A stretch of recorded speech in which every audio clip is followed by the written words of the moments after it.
नमस्कार मित्रांनो, तर आता आपण बघणार आहोत की एक्सपिरियन्स कसा ॲड करायचा. एक सोपं उदाहरण म्हणून आपण इंटर्नशिप या विषयावर आपण एक एक्सपिरियन्स ॲड करणार आहोत. तर चला बघूयात कसं करायचं आहे. सर्वात महत्त्वाचं तुम्हाला माहिती असेल ॲड प्रोफाईल सेक्शन आणि ॲड प्रोफाईल सेक्शनमध्ये इथे ॲड पोझिशन एक आहे आणि तुम्ही जेव्हा खाली जाताल मित्रांनो, तेव्हा इथे एक ॲड व्हॉलंटियर एक्सपिरियन्ससुद्धा आहे. तर या दोन्हीमध्ये फरक काय आहे? तर पहिला फरक आहे की व्हॉलंटियर एक्सपिरियन्समध्ये तुम्हाला कोणतेही पैसे मिळालेले नसतात आणि तुम्ही फक्त आणि फक्त त्या संस्थेच्या एका सोशल लेवलच्या कामासाठी तुम्ही तिथं गेलेले असता. त्यामुळं व्हॉलंटरी एक्सपिरियन्स असतो. आणि दुसरा जो असतो कोर, याच्यामध्ये तुम्हाला प्रॉपर पैसे मिळालेले असतात. तुम्ही प्रोफेशनल म्हणून तिथं गेलेले असतात आणि त्याचा खूप जास्त इम्पॅक्ट तुमच्या प्रोफाईलवर वर्क प्रोफेशनल म्हणून होतो. तर आपण हे घेणार आहोत इंटर्नशिपसाठी. चला थोडं झूम करूया. तर आता लक्षात घ्या, पहिलं तर आहे तुमचं टायटल. तर टायटल एकदम सोपं ठेवायचं आहे, मार्केटिंग इंटर्न. जितके शब्द कमी तितकं तुम्ही सर्च इंजिनमध्ये जास्त दिसून येता. आता एक सर्वात महत्त्वाचा नियम आहे तो समजून घ्यायचा मित्रांनो, की हा ड्रॉपडाऊनमधूनच तुम्ही सिलेक्ट करायचा आहे. त्याचं काय कारण आहे? कारण की हे ऑलरेडी ऑप्टिमाइज्ड आहे ते रिझल्ट्स आणि त्याच्यामुळे यातूनच तुम्ही घ्यायचं आहे. चुकून जर तुम्ही याच्यातलं सिलेक्ट न करता स्वतःचं काही टाकलं तर ते लिंक्डइनला तेवढं फ्रेंडली नसतं सर्च करण्यासाठी. सोपं आहे, मार्केटिंग इंटर्न इथं घेऊन टाकलं आहे आपण. एम्प्लॉयमेंट टाईप आता तुम्ही लक्षात घ्यायचे आहे. जर तुम्ही 6 ते 8 तास जर त्यांच्याकडे कामाला जात होते, आठवड्यातून 5 दिवस 6 दिवस, तर फुल टाईम झालं ते. तुम्ही जर अर्धाच दिवस जात होते तर पार्ट टाईम झालं. सेल्फ एम्प्लॉईड म्हणजे तुम्हाला फक्त काम सांगून दिलं होतं, तुम्ही तुमच्या लेवलवर ते केलं आणि तुम्हाला काही रिस्ट्रिक्शन नव्हते वेळेचे, तर ते सेल्फ एम्प्लॉईडमध्ये जातं. फ्रीलान्स म्हणजे तुम्हाला एक कॉन्ट्रॅक्ट टाईप दिला होता की एवढं काम कसंही करून कंप्लीट करा, तुम्हाला तुमचे पैसे मिळतील, तर ते फ्रीलान्सिंगमध्ये जातं. त्याच्यानंतर आपल्याला जो इंटरेस्टिंग टाईप आहे तो आहे इंटर्नशिप.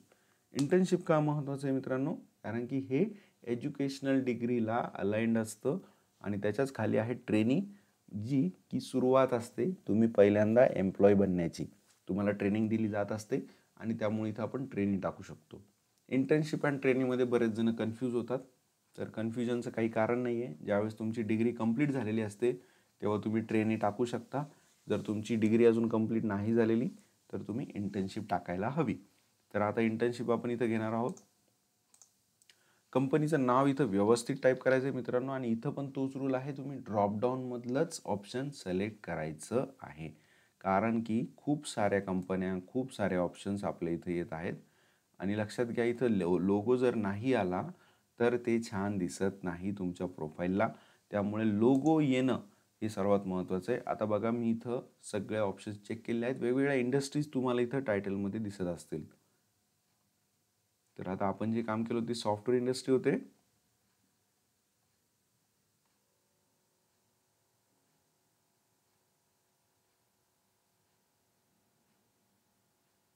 बघा कोणती आहे ही घेऊन टाकू आपण. ठीक आहे, लोगो आलेला आहे. लोगो तुम्हाला दिसत आहे इथं. सोबत लोकेशन टाकायचं आहे, पुणे महाराष्ट्र इंडिया. आता बघा, इथं पुणे पण टाकताना तुम्ही ड्रॉपडाऊनच घ्यायचं आहे, कोणती घाई गडबड नको करायला. हे बघा, त्यानंतर लोकेशन टाईप बघा, इथं ऑन साईट म्हणजे तुम्हाला कंपनीच्या फॅसिलिटीमध्ये बोलवलं होतं, तुम्ही तिथं जाऊन काम केलं. हायब्रिड म्हणजे आठवड्यातून 2-3 दिवस तुम्ही तिथं जात होता, बाकीच्या वेळी तुम्ही घरून काम करत होता. आणि रिमोट म्हणजे तुम्ही घर बसल्याच ते काम करत होते. कंपनीने तुम्हाला एक तर आयदर लॅपटॉप पाठवलेला होता किंवा तुम्ही स्वतःच्या लॅपटॉपवरून ते काम करत होते. ते घेतल्यानंतर आता इथं I am currently working in this role. आता हे खूप महत्त्वाचं आहे मित्रांनो, कारण हे जर मी टिक काढून टाकलं तर तुम्हाला लक्षात येईल की इथं डिस्क्रिप्शन वर आलेलं आहे. पण जर मी इथं टिक लावलं तर दुसरं काहीतरी चालू होतं आणि इथं लक्षात घ्या, डिस्क्रिप्शन अजून थोडं खाली येतं.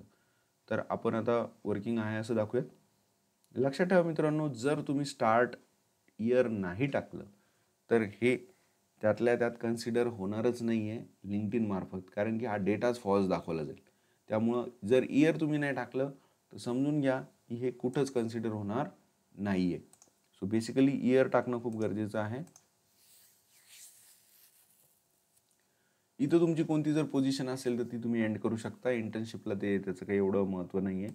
इथं मात्र लक्षात घ्या, तुम्हाला परत एकदा इंडस्ट्री व्यवस्थित टाकावी लागणार आहे.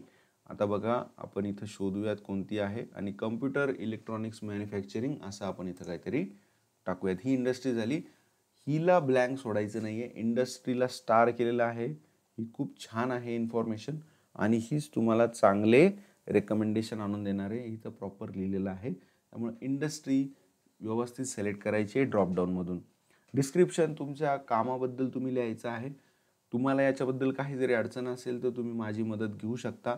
आपण प्लेसमेंट पॅकच्या माध्यमातून जास्तीत जास्त माहिती पुरवणार आहोत आणि कीवर्ड्स असलेली माहिती असली की तुमचं प्रोफाईल जास्त उठून दिसणार आहे. तुमची प्रोफाईल हेडलाईन पण तुम्ही चेंज करू शकता यातूनच आणि लगेच स्किल पण टाकू शकता. तर इथे एक हॅक आहे मित्रांनो इंटर्नशिपसाठी.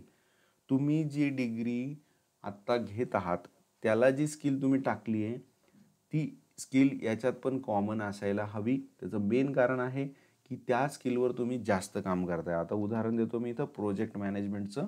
प्रोजेक्ट मॅनेजमेंट मी माझ्या डिग्रीमध्ये पण केलं होतं आणि आता मी माझ्या इंटर्नशिपमध्ये पण करतोय. म्हणजे नवीन एम्प्लॉयरला त्यावेळेस लक्षात येईल की प्रोजेक्ट मॅनेजमेंटवर हा व्यक्ती एक्सपर्ट आहे. सो बेसिकली प्रोजेक्ट मॅनेजमेंटची जी स्किल आहे ती त्याच्यासाठी खूप महत्त्वाची आहे. आणि त्यानंतर मीडिया टाकणं खूप गरजेचं आहे मित्रांनो. तुम्ही जर तुमच्या तिथलच्या एखाद्या व्यक्तीला प्रेझेंटेशन देत असाल, त्याची एखादी लिंक असेल तर ती तुम्ही टाकली पाहिजे. ती टाकल्यानंतर त्याची माहिती पूर्ण लिहिली पाहिजे. इथं तुम्ही सांगू शकले पाहिजे प्रेझेंटेड माय प्रोजेक्ट टू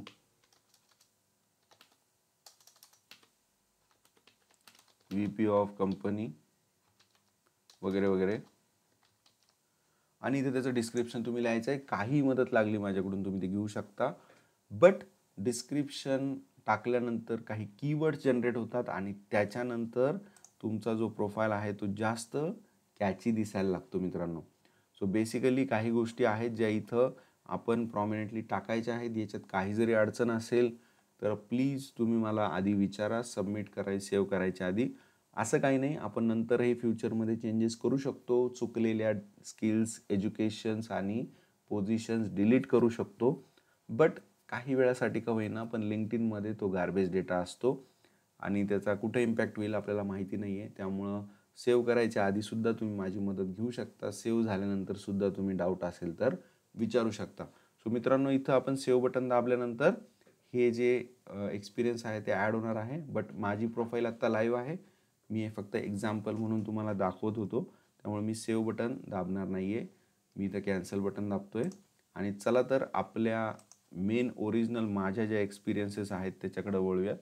तर सोपं आहे. इथं एक्सपिरियन्सेसचा लोगो आहे बघा तुम्ही आणि जे सगळे एक्सपिरियन्सेस आहेत खाली बघायला भेटतील 8च्या 8. तर असा काही माझा ट्रॅक रेकॉर्ड आहे ज्यामुळे जी प्रोफाईल आहे ती प्रॉमिनंट दिसती आहे. तर ती पण तुम्ही चेक करायची आहे आणि तुम्ही बघायचं आहे याच्यात कोणकोणत्या गोष्टी तुम्हाला ॲड ऑन शिकण्यासारख्या आहेत. तर मित्रांनो, हा होता स्पेशल असाइनमेंट ॲड पोझिशनसाठी.